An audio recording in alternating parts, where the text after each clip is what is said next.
All right, everybody. Welcome to the new podcast here, as long as Andrew Cope is here. I'm Tim Pleasant. We're gonna go over some amazing baseball stuff that's going on, in this fair city. So starting off, man, the New York Mets. What's up with them right now? It's Oh my God, the New York Mets had such a crazy offseason so far. They started off with spending 2 months to find somebody willing to run them. They eventually settled on Billy Epler, who is a solid hire, the Angels, He failed at the Angels, but that owner is a piece of work. So, and then yesterday, you got the owners, tweeting out everything. Steve Cohen's tweeting about how unprofessional Steven Matz's agent is and how he never wants to work with him again. Which is, I don't know. I don't know how I feel about it because he's calling out the agent, but now no other agents want to work with him. So he's kind of digging his own grave. I mean, Steven Matz is bad anyways with the Mets. And not to mention, who wants to sign Steven Matz to a 4-year deal? I mean, he had like a 9 ERA for the Mets. The guy is just straight garbage. Listen. And not only that, with Steven Matz, but they're not spending money. They have the lockout December 1st at midnight, and they haven't signed anyone yet. They have like $12 billion more than any other baseball team. They have to overpay. And yet they're signing nobody. That's the one advantage they have. That's the one distinct advantage they have over every other baseball team is that they can overpay for whoever the hell they want because there's no salary cap. And they're not doing it. They're trying to get fair market value. No! Overpay for everyone. You could always trade for somebody. And then give up guys like Jared Kelenic.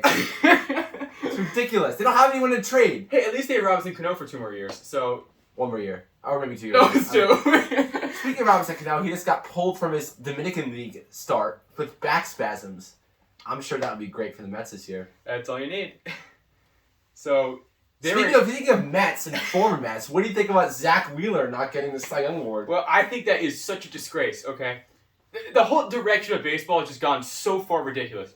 So, Corbin Burns, okay, who's a great pitcher. He had a 2.48 ERA, but he only had 167 innings. He led the league in ERA, but nothing else. Zach Wheeler, on the other hand, had an ERA of 2.83, had 212 innings, and led the entire league in strikeouts. How is that not? How in any planet is that not Cy Young? Like how? That makes no sense. They're basically the older people on the innings. He only had an ERA of 0.4 worse. How is that not Cy Young? It makes no sense. So it would be great. It'd be great for the Phillies if they had the Cy Young Award winner and the MVP and only win 82 games. But I think that's just ridiculous. It should be. I don't know from now on because nobody eats innings anymore. But when you're doing that and pitching that well, I don't understand how you don't get a Cy Young Award winner. Yeah, I mean, speaking of the NL East, the owner of the Marlins and Carlos Correa got into a little word battle recently. Not Derek. Derek and Correa said that Derek didn't deserve the Gold Gloves that he won, and if you look at the metrics, he wasn't a great fielder, which is true. I mean, it is true. If you look at the stats, the metrics, the analytics. By the way, analytics equals facts. That's another word for it. It's just data to support facts. It is. If you look at the data, Derek Jeter was not all that, and he was 1 vote shy of a unanimous Hall of Fame bid, which I agree with. You should not have been unanimous because he wasn't a great fielder, and people that weren't great fielders should not be first ballot Hall of Fame. Oh, but anyway. Here we go. So, really? Carlos Correa said that he didn't deserve, and then Derek Jeter came back and said, I don't know how that came up. It's not worth I'm gonna take the high road and not even answer. Yeah, it's not worth his time. Correa's not worth his time. All right. Correa has 1 World Series, and he cheated his way to it. Derek has 5. Okay, and his stat line throughout postseason, it's almost a full season. It's 158 games. He's hitting well over 300, over 20 home runs, over 100 RBIs, and that's against the best pitching in the world. So that speaks for itself. So what all Correa could do, his career, like World Series and postseason stats, he's hitting below 230. He has nothing to say. I know Correa's a wonderful fielder. I know he's a cannon of an arm. But if you're a free agent and he's looking after New York, Going after Derek Jeter, that's not the way to go. I know this is a crazy thought for Yankees fans, but maybe not everyone wants to play for the Yankees. Maybe everyone hates the Yankees. That's fine. I don't want him on the team anyways. Whoa. Okay. I don't. He's such a jerk. You don't want him on this clubhouse. You don't. And some of the players who hate him the most play for the Yankees. You don't want that on your team. See, this is a prototypical Yankee fan. No. Oh my God. You don't want that on your team. Anyways, next subject. So, speaking of the Yankees, there's been some pretty minimal news, but we'll let Tim take it away. So, the Yankees released and or traded Tyler Wade, Rougned Odor, and Clint Frazier. So, how I think of that, Wade, whatever, he was very valuable for them last year because they couldn't score runs so late in the game because their pitching would keep them in every game. He'd always be on second base, stealing a base, and then he'd end up scoring. But they need to start scoring runs like the right way rather than having to luck out with putting him on second every time in extra innings. So that's okay. He was great defensively, but he couldn't hit.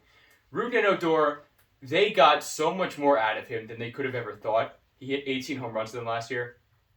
They literally claimed him off of waivers. So I'm okay with him leaving. He did a great job for the Yankees. And Clint Frazier, oh my God, this kid can't catch a break. Okay, he literally had migraines and nerve issues after receiving a concussion a couple of years ago. So I think the best thing for him is to go somewhere else where he'll get more of a chance because he had the chance earlier this year, and he hit like 150. Well, something's up with Clint Frazier because he was not claimed by anyone. That's an issue. So who knows what's going to happen there? But one thing that I want to happen that hasn't yet, Gary Sanchez. What the hell is this guy still doing on the Yankees roster? Somebody might say he's the second coming of Mets Wilson Ramos. Oh my God. At least Wilson Ramos could make contact with the ball. Gary, he hit 200 last year. The year before he had 150. What is he doing? And it's like, well, okay, he hit some home runs. He hit 24 last year. Gary hits over 30. He's supposed to be doing that. He hit 24 home runs last year. He hit 204, and he could not tag Jonathan VR. So, what's the point? Oh my God, he can't play defense. Every single pop fly, he just misses it. Every pop fly he can't catch. He can't make contact with the ball. He does not know how to block or frame a pitch. He's so slow. He gets thrown out all the time on the base. He refuses to slide. What are we still doing? I know Kyle Higashioka, he hits under 200. I know. But so does Gary. And Higgy plays elite defense. And he has pop. What's Gary still doing here? It makes no sense. And the final Yankees thing I want to bring up, what are they doing shortstop-wise? Torres, Cashman came out saying he made a mistake by moving Torres to short.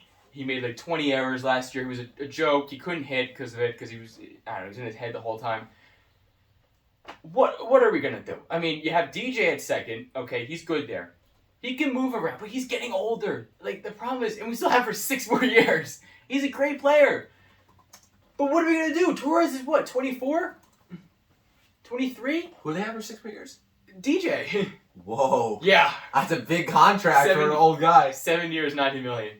But yeah. Where are they going to put where are they going to put anybody? I mean, DJ can play first, I get it. So they can put, but then where are they going to do with Rizzo?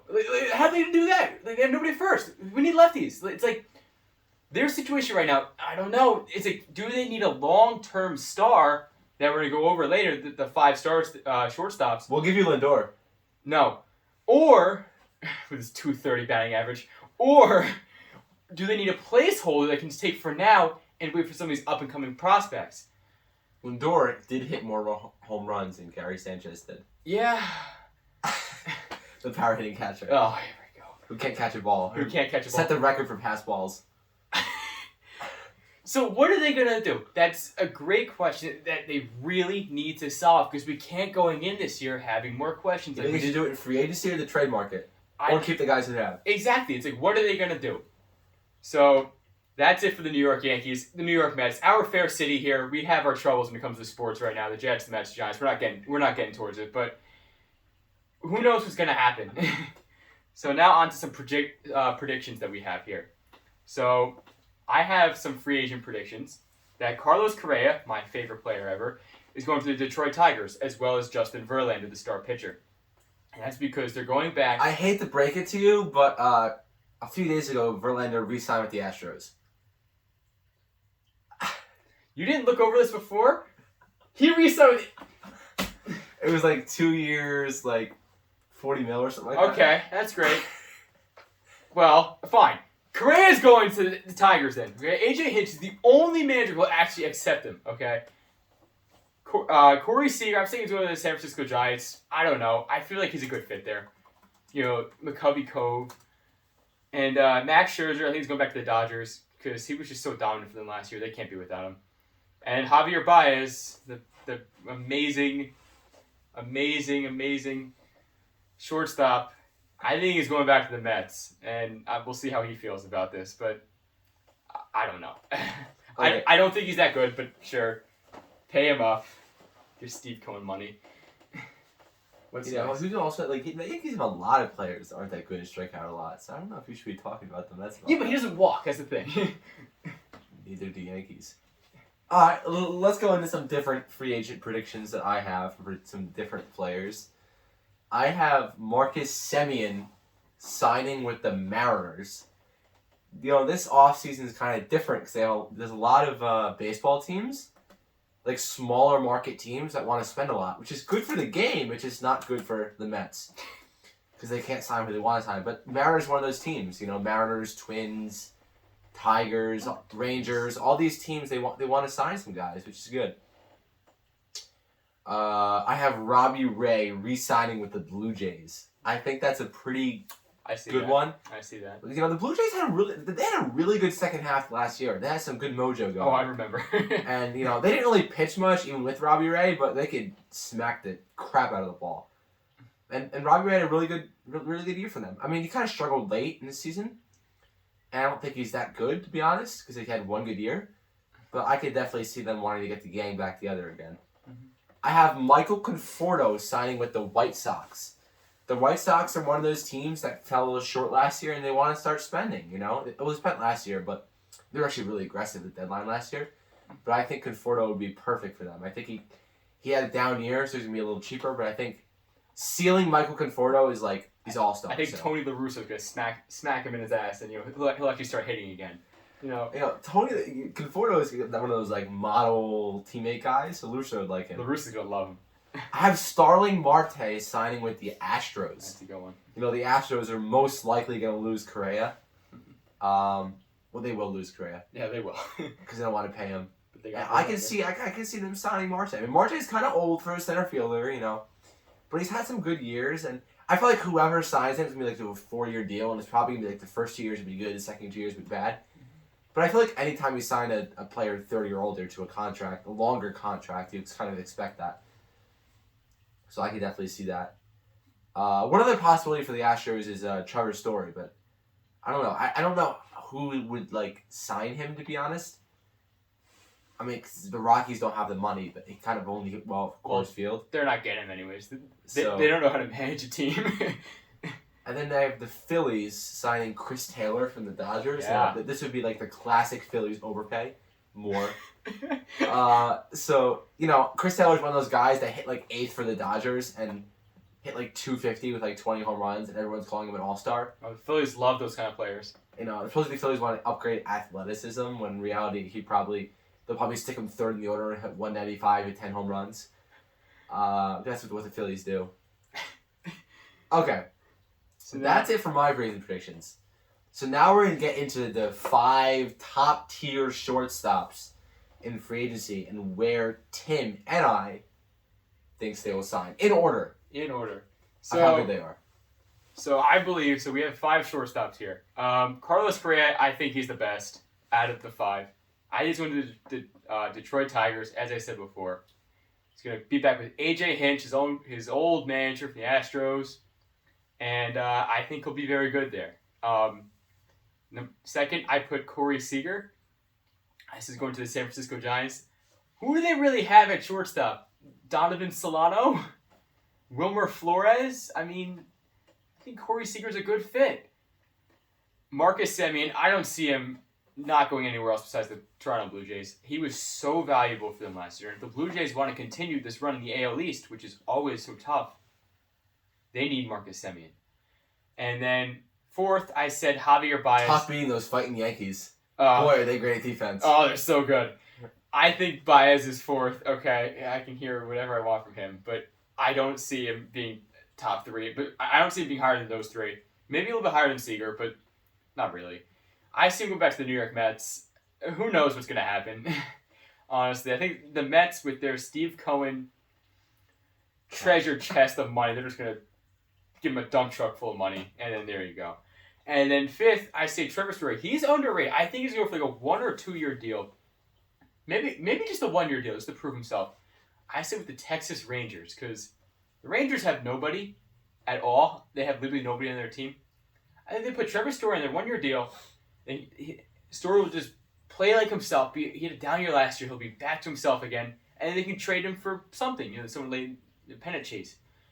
So that's my 5 right there. So now, let's see how we differentiate. I have Correa as number 1. I think that's a clear-cut favorite. He's probably still in his 20s. He'll sign for like 10 years, $300 million, something. I have him going with the Tigers. I think it makes a lot of sense. The Tigers want to spend AJ Hinch. Actually, AJ Hinch and Carlos Correa were recently spotted in Houston having lunch or breakfast together. So that's kind of interesting. I honestly think Correa's going to go to the team with the most dollars, but he's that kind of person. But I think the Tigers are going to want him. They want to build a nice core. I think I have Corey Seager as number 2. I think he's a really good player that kind of gets overlooked a little bit. He's not the best defensively, but I think he can really slug the ball. I have the Dodgers re-signing him. I think the Yankees are going to look at him, but I think the Dodgers aren't about bidding the Yankees because Brian Cashman's a little just a little weasel. Yeah. So he just gets manhandled by other GMs. So I have him re-signing with the Dodgers. I think they're going to do everything in their power to re-sign him. I think he's a great bat. I think he's going to be their middle of the order for a long time to come. I have Baez as my number 3. I have him. I just think he's I feel like he showed the ability to control himself a little bit in the second half of last year. He showed the ability to change his game, which makes him much more valuable than he previously was. I think he upped his value a lot. There have been reports that the Mets love him. Steve Cohen and how can you GM. love that? Because he's a great player, nothing like the Yankees would ever have. And much better than Derek Jeter defensively, by the way. Yeah. Anyway, so I have Trevor Story as my number 4 out of the 5. Derek didn't swing at everything. He's a little bit of a wild card how much money he'll get for how long, because he's great defensively, great speed, which is why I have him ranked ahead of Semien. He's a true shortstop, but the problem with him is he basically couldn't hit outside of Coors Field, and that's a problem because he's not re-signing with the Rockies. So, I think whoever's going to sign him, either going to do a short year deal to prove it, or just going to have to take a risk, And then I have Marcus Semien number 5. I think this was tough. We're ranking shortstops. I don't think Marcus Semien is really a shortstop, to be completely honest. I think he's a second baseman. I think he would struggle mightily at shortstop. He can hit the ball, but he's only hit the ball really the last 2 or 3 years. So, I don't know. He's not a true shortstop. He's only proven it in a couple of years. And I have him... I forgot to mention. I have Story and Semien signing with the Mariners. Mm-hmm. I think the Mariners are going to spend. I think they're going to try to look to beef up their order. I think they had a great run and last year. They think they're all magical and everything. I can see Story and Semien. Story probably slide in on like a shortish... Maybe I think they're both going to go longer deal. They'll probably be 4 years plus for both of them. They're going to slug there at T-Mobile Park, I think it is. T-Mobile Park now, yeah. I could definitely see them signing both of them. One thing I think we forgot to mention about baseball news is this new Wander Franco contract. That's right. He literally played 80 games. 80 total Major League games. That's it. Just 80 games with the Tampa Bay Rays. And he was signing with a huge extension. 10 years. 10 years. $185 million for a player who's only played 80 games. I don't care. Actually, ESPN reports it's 11 years with a team option for year 12. Oh my god. So he's 20 years old. So that only brings him to like the 31-32 season, which is still like... He can't even drink! But the 31-30... You're still in the prime of your career, like around 30. So, I mean... He's played 80 games! I don't care how good... I know he's the number one prospect in baseball. I know. The Rays do this kind of thing. They always find out. I believe we see it every year. They terrorize the Yankees in the AL East. And obviously, it hurts for me having to hear he's been in the same team for 11 years because he bombed them last year in his 80 games of playing. But you know, I think that obviously it's a risk signing a player for 80 games, has to play 80 games to an 11-year contract. But I also think that the Rays know what they're doing. And if the Rays trust that they're going to get a great player out of him, it's a good deal for both sides.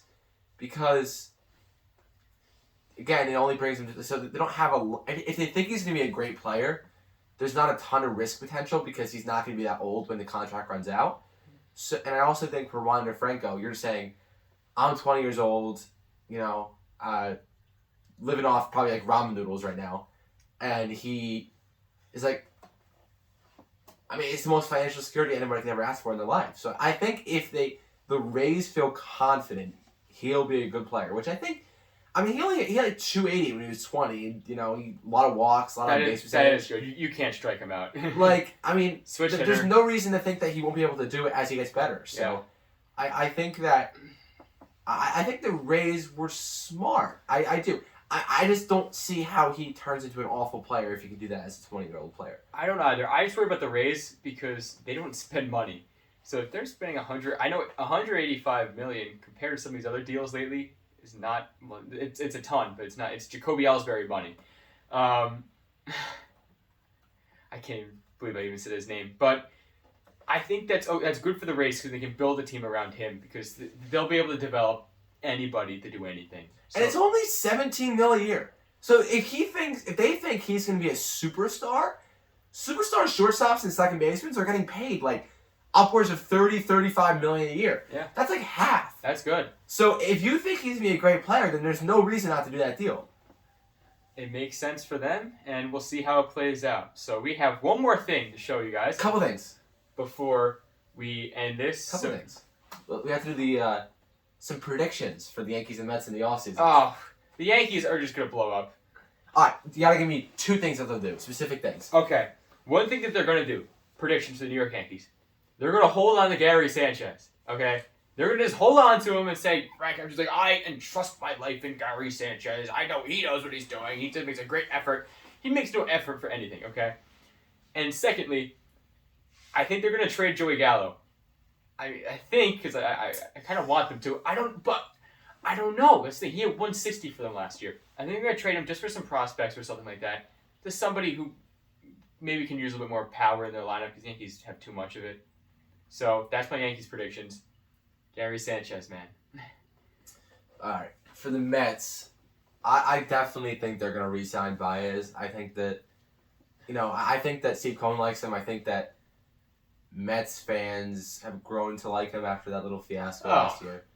And I also think that if Steve Cohen wants him, he'll get him. Like, there's no reason why he should be outbid for somebody that he likes.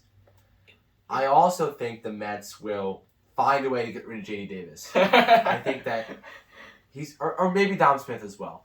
I think he's been in limbo for a long time. Those two are like best friends, but, he can't play defense, and he can't hit a pitch above, like, the middle of the strike zone. So What about Dom? Dom, I don't think he has a fit with the Mets because he's a natural first baseman. He's not that athletic and fast, and P. Alonso's obviously the first baseman of the future. And he's not very... He's a right in left field, but he doesn't cover a lot of ground. He doesn't make great catches. I mean, he makes the catches he should, but every outfielder should do that. Yeah. And I just don't think he has... I feel like other teams could get a lot more out of him than the Mets could right now. So we have this last little segment we're going to do. Little contest. We're calling it the Baseball Manager Rapid Fire Contest. What we're going to do is we're going to go back and forth naming current baseball managers, so teams that currently have managers, which is all but one, until one person can't forgets it and can't name it after a few seconds. What's that team without a manager? Believe that team is. I believe they're from New York. That's all I know. They're a base coach. Okay. All right, let's do this. Are you ready? You go first. So I said the name a manager. Name a manager. Joe Girardi. Don Mattingly. Aaron Boone. Oh. Oh God. Torey Lavillo. Alex Cora. Gabe Kapler. AJ Hinch. Scott Service. Bud Black. Rocco Baldelli. Kevin Cash. Dusty Baker. Chris Woodward. Mike Matheny. Bob Melvin. Freaking Oliver Marmola, wherever that new Cardinals manager is. Maramole. Tony La Russa. Frick. What's the guy's name? Brian Snicker. Bob Melvin. Oh no! I win! No! You said Oh my God! No! All right, real quick, off topic. This is Tim's first year of fantasy football. How'd it go? Terrible. I lost 4 in a row. That's it. All right. See ya! See ya. Please let me be filming.